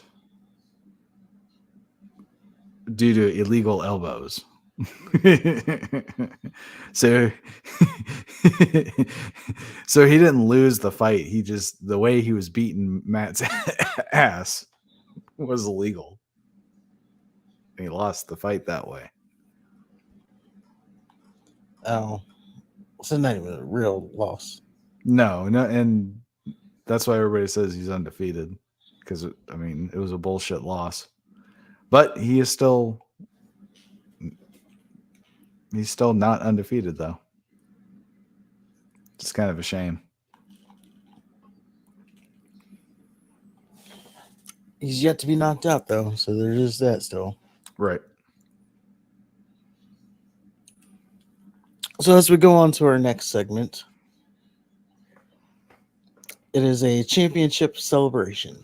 Oh yeah, Liv Morgan and No Definition Rodriguez celebrated the downfall of Team Becky. Yes. And I skipped the fuck out of this. Well, I have some notes about it. Okay. So, Liv Morgan, she comes out first. She is wearing all white, and immediately my pants turned all white. That's the only reason I wanted to mention that segment. So just run that joke. All right. But she was rocking the all white. I mean, her shirt was see through. She may have, I think there's a little areola showing. That remains to be seen. As you know, the geeks on the internet, they got their screenshots of it. It looks like there might have been some areola there. Rodriguez is with her. They're celebrating being champion. Doesn't matter really what they said. No. They just said that they're still learning each other because they've been tag team for like 3 weeks or something like that. Out comes Chelsea Green and Sonya Deville, and apparently they are next in line for a title match to not be watched. There you go. But yes, Liv Morgan pulled off that white outfit. That's the main headline here. We then move on to a returning rock star that is Shinsuke Nakamura. And he still has the best entrance in the game right now. Yeah, he definitely a rock star entrance. There's another song for the crowd to owe to. Yeah. And they will. I like when they just inject O's into songs that don't have O's in them. Like what? Who? Shinsuke. They do it to Rollins. His song doesn't have O's in it. It does have an O. It has an O tone. The tone is the O. Okay. So you got like burn it down. That's the O's. Come on. You can't just hum it. You got an O. And then with Shinsuke, when the violin is playing, that's another place to O. Because what else are you going to do if you're not O'ing? Like listen to the song and stop ruining it. Listen in silence? Well, you don't want to do that, especially to a wrestler. Listening in silence, it ain't good. Listen in silence with your hands folded in your lap. Yeah, that means you don't care. Well, no, you clap after the song is done. Well, I was going to say, comparison, the next person that came out for this match didn't have any reaction at all, and that would be Mad Cat Moss.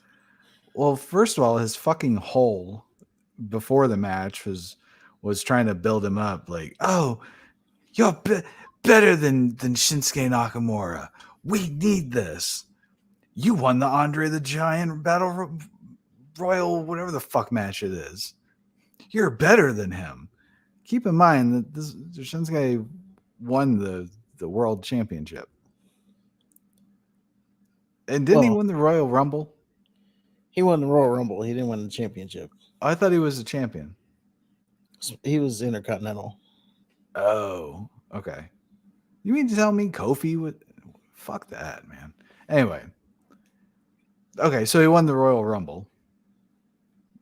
Well, fuck. That just ruined that. Fuck you. But yes, he won the Royal Rumble, and All right. compared to the Andre Memorial. Yeah, Emma's fucking useless. I noticed that when Moss was coming to the ring, he stole Ripley's little foot stomp thing. There was a point in the match where Moss just completely messed up a fallaway slam, which is pathetic because Shinsuke does not look like a heavy man. And Shinsuke won. He won easily, as he should have, because Madcap Moss is nothing. Chinsaska. And Madcap Moss is so irrelevant that he tried to do a sneak attack after the match, and Nakamura got him in the worst armbar I've ever seen in my life, and he backed off. And even Emma was like, "What the fuck are you doing? You suck at this." Well, I don't think the armbar was bad. I think it was the transition, because he tried to roll through and he didn't, and then he had to like stand up. Yeah, but then he didn't lock it in. Like one of his legs was kind of under. I don't know. That's an effective armbar when you got one leg underneath. That's still effective. Okay. You don't need to. I forgot that version of armbar, but it's so I've seen it happen in the UFC. Okay. So after the match, Karrion Kross and Scarlett, they give proof of life. And then Kross wants to start another random feud with somebody that just happens to be Shinsuke. Yeah. The little fucking terror. Did he finish his feud with Ray? Yeah. Or did it just end? Yeah, they just dropped it. And didn't it start pretty much the same way as it's starting now? The little tarot card thing and yeah, he just randomly picked someone from the tarot cards. So is Karrion Kross just going to be like the Viking Raiders? No. But I don't see him winning this feud. I think it's just like, I don't know, like a filler feud until the draft. I kind of get the feel that maybe they're going to send Shinsuke over to Raw so that we can. I think, yes, Seth, he'll probably stay on Raw too. So what? Or maybe he goes to SmackDown. I don't know. But I think Shinsuke going to Raw kind of give him like a refresh. I say all that to say, so this is just like a filler feud until the draft. Something to fill TV time. All right. Well, I plan on tuning out a lot. Speaking of tuning out, Braun Strowman and Ricochet are walking in the back, and the Viking Raiders with their deer attack them. So the Viking Raiders and the deer are starting another feud that they are going to lose. Book it. Yes. Also, don't forget that Ricochet just literally last week pinned Ivar. Oh, did he? Oh, he did. Yeah. So there you go. So yeah, they're starting this feud. They've already lost, and they're gonna lose again because Viking Raiders. That's what they do. They attack people and then lose. Yes. Every time. Every single fucking time. Yes. They pick the people who are gonna beat them next. Valhalla sees to it. Yeah. Valhalla uses the power of the gods to find their next their next victors. Yes. Like seriously, wouldn't you find another god? Yeah, she's talking to the wrong gods. They seem to be leading them in the wrong direction. And finally, we get Sokoa Joe versus Riddle. And the only thing I will say, because of course I skipped this, is I really wish Gunther would start doing drugs. Because maybe then he'll get in the main event too after he comes back from rehab. Well, I also saw Joe bury Riddle with the announce table. That was the dumbest shit ever. It fucking rolled over and you can see it like clearly leaning on the barricade. And then Joe's screaming like a wild man. And the commentators are acting like he just like nuked him. well, yeah. I mean, of course they weren't gonna put that whole table on him, but he solves the Riddle problem. Uh, Even if he he's did the put the enforcer, table he on him, he'd solves. be okay. It's not like it's Well, if it's light enough to just roll over like that. it wasn't like he had to power clean it. No, If that you was watch just the it, way he he had to grabbed power it. clean that table. We saw That's how he grabbed it. All right. So yeah, Solo lives up to what he says. He says he's gonna solve the Matt Riddle problem. He got this, and he took care of it. Riddle, he did not come out in the scooter, so there's that. And the nail polish of choice for this week was white. I don't know if he puts it on. I guess we have to mention it. Yeah. Do you think who do you think he does it himself, or do you think somebody does it for him? I don't know. That's a great question. Does he go to a nail salon and says, "Paint my nails, please"? Or even better, do you think he asks like one of the makeup ladies that he works with and he sees every day, "Hey, can you feminize me?" Yeah, can you get the nails? He even had his toenails done. Yep. So there you go. That's just White was the choice. And I don't care Then how you bad he can kick my ass. That's girly. I'm gonna say this, and I want everybody on the internet to hear this, and clip it, share it, whatever you want to do. There's not a man in fingernail paint that could whoop my ass. There, it's there. Not one damn. Even if I lose, I'm getting him. Okay. You can say that. I just know that people with fingernail polish can also hold a baseball bat and sneak up from behind. So. I don't care if you're Bob Sapp or John Jones or Overstreet. I don't care. Brock Lesnar. You putting fingernail polish on, you're not beating my ass. All right. So there. Share that, internet. Like if I'm in a dark alley against someone and we're about to fight, and then I see they got the nail polish on, it's like, oh shit! I thought I was about to fight a real man.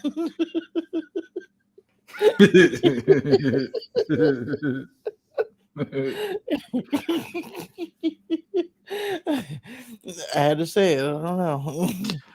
I just don't know what his deal is. He's got the shiny little jacket. He's got the pink sparkly underwear. He's got the nail polish, and he's got that voice. Well, that's the life you live when you date prawn stars, I guess. That's the prawn star life. Either that or face tattoos. You gotta have one or the other. But yeah, I'm not looking forward to this 6-man tag.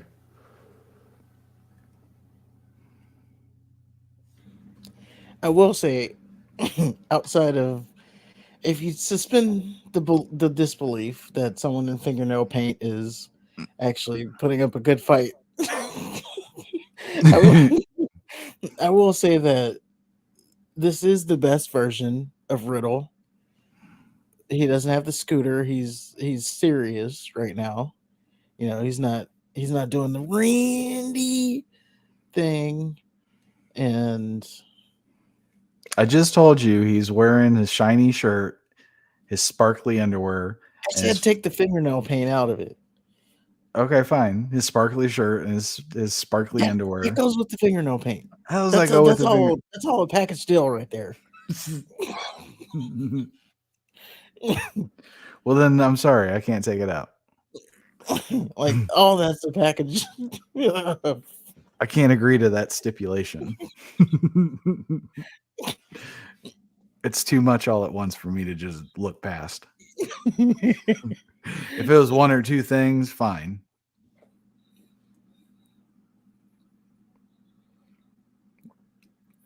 I wonder if he's going to start wearing like lipstick or something. I don't know. Oh, probably. I don't get. Maybe it's just because we're old and we don't understand the new times today, and the fingernail paint is like a thing. I don't know. Well, but what I am saying, and by the way, if you're gay, you know, and that's what you do, that's fine. But what we're talking about right now is a guy who's supposed to be straight. That's not what you said before we started the show. You said that they should all be burned in gas chambers. Golly. Well, there goes our video. We might as well not even continue. This video ain't gonna see the light of day. Oh, it will. We're fine. I don't know. You know, YouTube's crazy. We didn't talk about being injected with alien DNA. We're fine. There you go. We're doing a speed run to see how fast we can get it. And it's gone. That's why you want to watch us live before we get shut down for talking. They want to censor us. Yeah. Our opinions are too hot for them.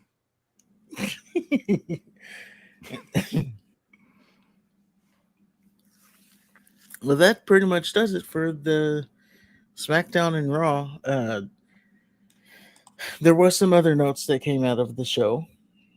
So they apparently canceled. So you remember in Saudi they're supposed to be doing a King of the Ring. Yeah. Well, that's canceled. Really? It is now going to be Night of Champions. That they're doing King of the Ring, or that's going to be in Saudi Arabia? That's going to be in Saudi. So they're not doing King of the Ring. Maybe move to somewhere else. Okay, but They're they're like another day. They're still doing King of the Ring though. They may.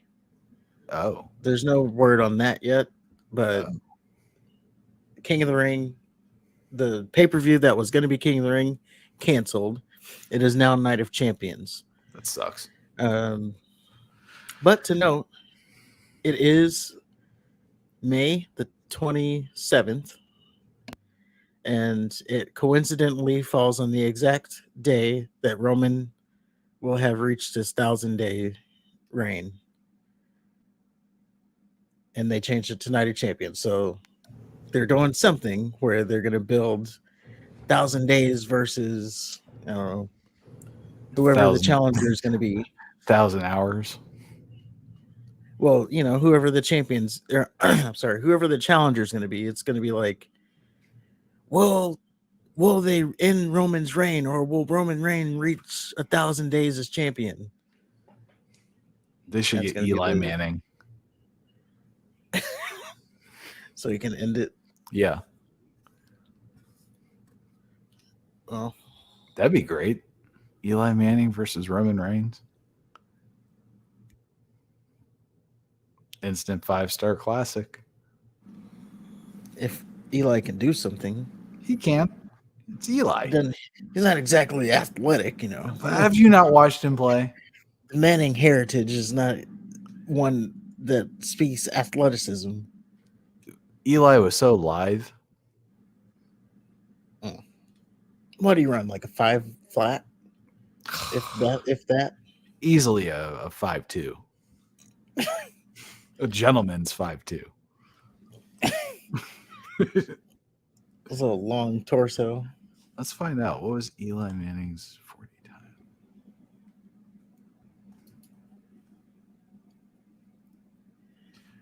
I'm sure it was abysmal.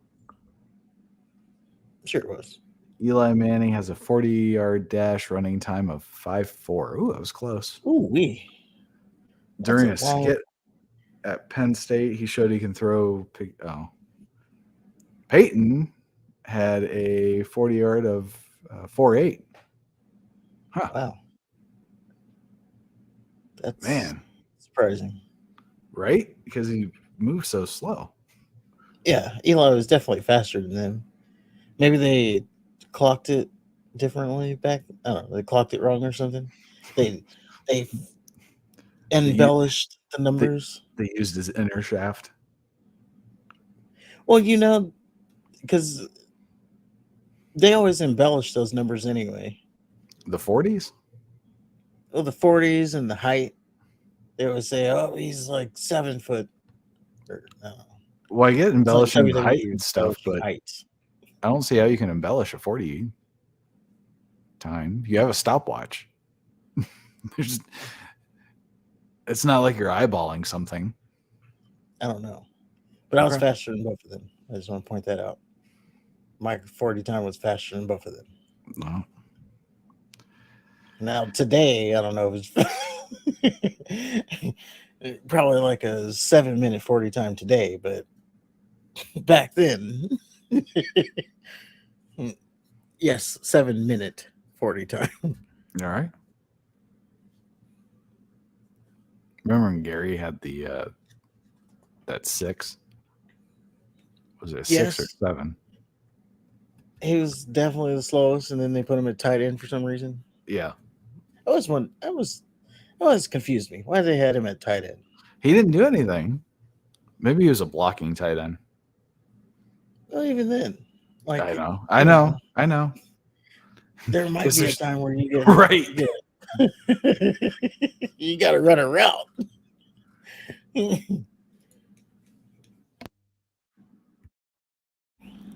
That always bothered me. When he was tight end, I was like, I think I should be tight end. Yeah, if we're just going to be picking and choosing who's a skill position. Yeah, I'm on kickoff and he's a tight end. What the fuck was wrong here? It's Gary. I had a better 40 time. I got better hands.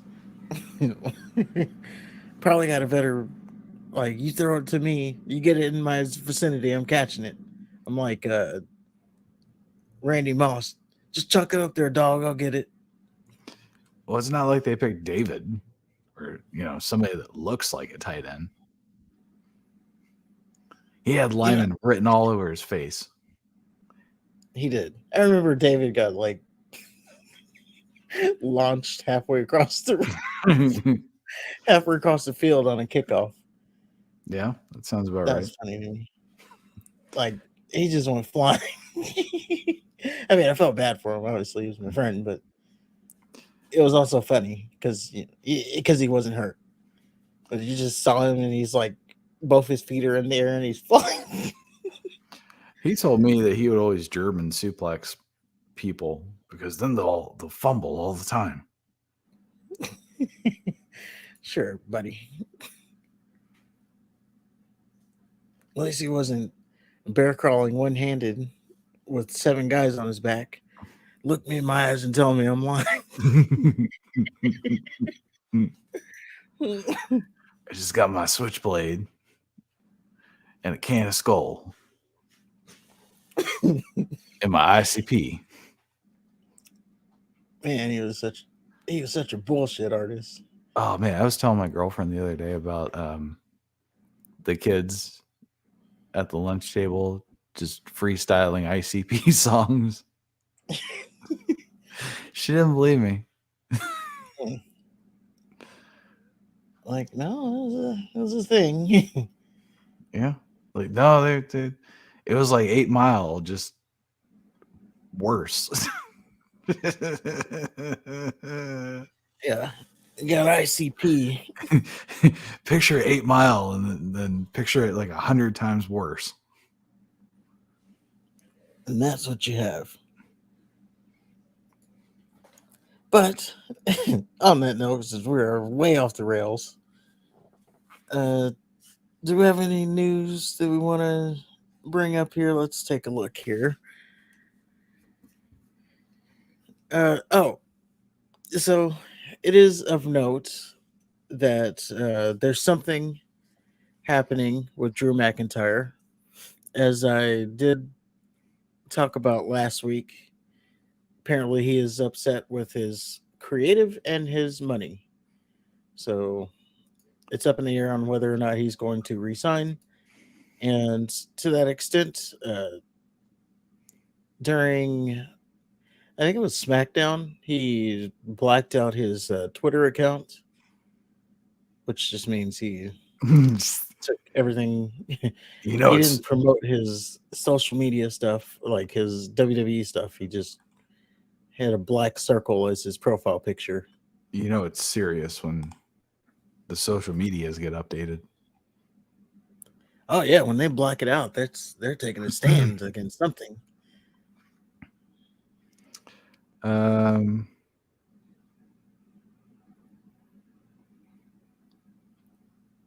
doesn't necessarily say anything about SmackDown. I mean, his bio stated SmackDown, but as far as when he blacked everything out, it doesn't say. It was so during SmackDown is when it was actually noticed. Oh, I see. Okay.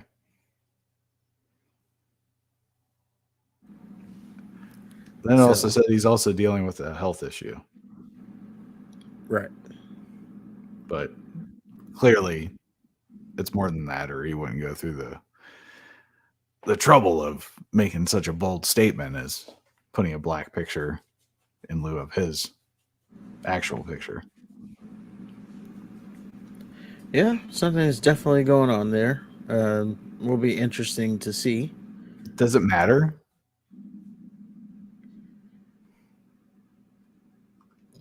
I guess not.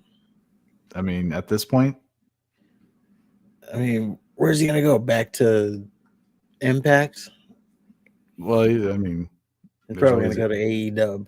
probably, yeah. Go to AEW and put on some bangers. If he really But, hates creative, he's gonna love it there. well, I would say AEW is getting better with the stories. Like they actually have some. That's the step forward. Um, they also announced a show in when they're going to the UK. They're going to Wembley Stadium, which has a capacity of 90,000, and they announced that they will be doing a show there. Um, Obviously, they won't have 90,000 because you got to take some seats out to do the ring and the ramp and all that. So it'll be a reduced number than 90,000. Probably around 70,000 will be like the available seats. Of course, that being said, you already have people making excuses. Well, they don't need to sell 70,000 tickets for the show to be a success. Uh, yes, they do. Like, the whole reason you're going to a show or you're going to an arena that can fit 70,000 people in it is to sell 70,000 tickets. If you're not going to sell 70,000 tickets, you would consider that a failure. Wouldn't you say? If you don't sell out a show that I you're wouldn't. like, I'd say, excuse me. I'd say obviously the goal would be to sell out.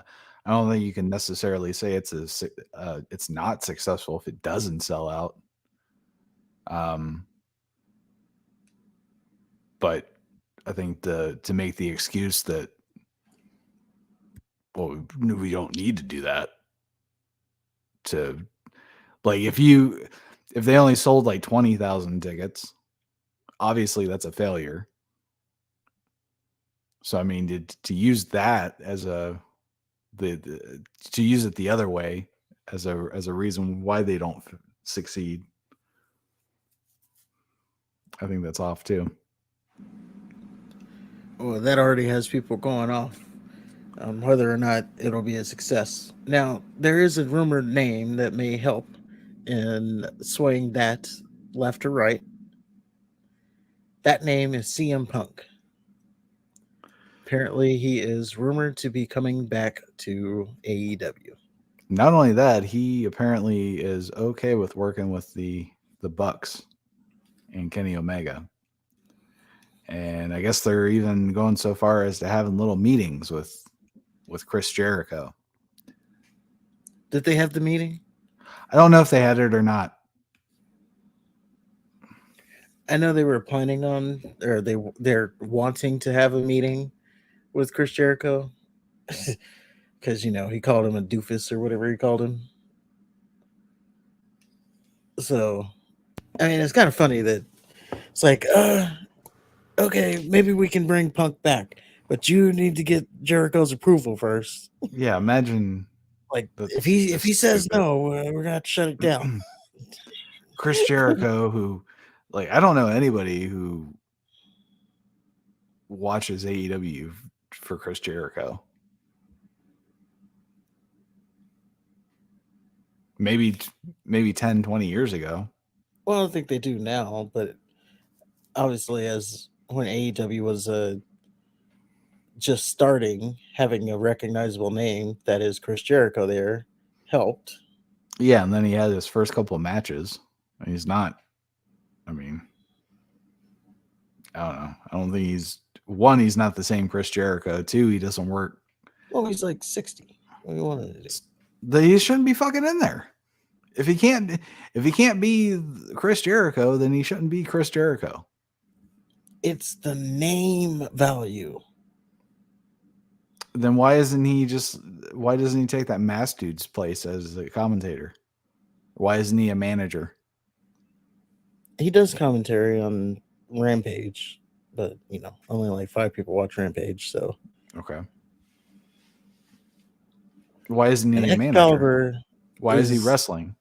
If he's just there for a name. Because maybe he wants to wrestle. But he shouldn't. Well, maybe he wants to. Okay. And, there are people who appreciate or enjoy his matches. Yeah, but do you specifically tune in to watch his matches? If you have a pay-per-view and the headline is Chris Jericho versus anybody, does that make you want to buy that pay-per-view? I'm not saying me. I'm just saying there's. And I'm not saying you either. I'm just saying. I'm saying there's people that enjoy it. I can recognize. And I'm saying enjoying is one thing. My point is he doesn't move the needle. Chris Jericho is a brilliant mind, though. He did say that he's a brilliant mind. If you ask Chris Jericho, yeah, sure. Well, he said sports entertainment is over wrestling. So he knows what he's talking about. Well, he didn't say sports entertainment. He said storylines. People attach more to storylines than they do, to good wrestling. If you line the two up, which is true. I mean, I don't know, man. I can stomach a bad storyline with really good wrestling a lot easier than I can stomach a good storyline where the final product is just shit. Well, that's because you're different. Well, no, think about it. Think about you have the Cody Rhodes and Roman Reigns build up, like all those months of build up, and then they finally have the match, and it's just a clusterfuck. They don't know what they're doing. I believe that was also the as WWE has told you themselves, the most watched WrestleMania of all time. They said most successful WrestleMania. That too. And they touted all the numbers, the download numbers, yada yada yada. Yeah, And whatever. I'm just saying, they said all that stuff. Coincidentally, they had one of the hottest storylines that they've ever had. So, But it was also built around a good match that people wanted to see.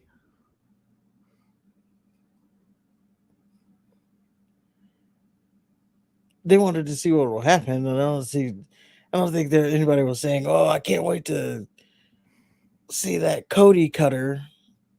Well, Or- nobody wants to see the Cody cutter. I wonder if he's gonna pull off that figure four successfully. Yeah, no one was clamoring for the moves. They were clamoring to see what was gonna happen. Well, real as a wrestling result of the fans, story. enjoy the actual wrestling part of it. Because Well, that's what we tune into is fucking wrestling. We don't want to see. There's also the Olympics. We don't want to see some stoner fast tracked into the main event, broing and sparkling. We don't want tag team champions to just touch penises. We want to see some wrestling. Sure. You could, like I said, you could watch the Olympics and you get all the wrestling you want. Because that's what they do. They're the Olympics. That's true. The mat wrestling, cauliflower ears, hugging each other for, or whatever that is. And in wrestling too, if they have painted nails, they're not beating me. There's that too. Anyway, I think it's time to get out of here. Yeah, We're talking about nothing. Yeah. So if you agree with anything, let us know in the comments below. If you disagree with anything, let us know in the comments below. Don't forget again to hit the like button, hit the subscribe button if you haven't already. Is there anything else? I got nothing. All right, well, until next time, top guys.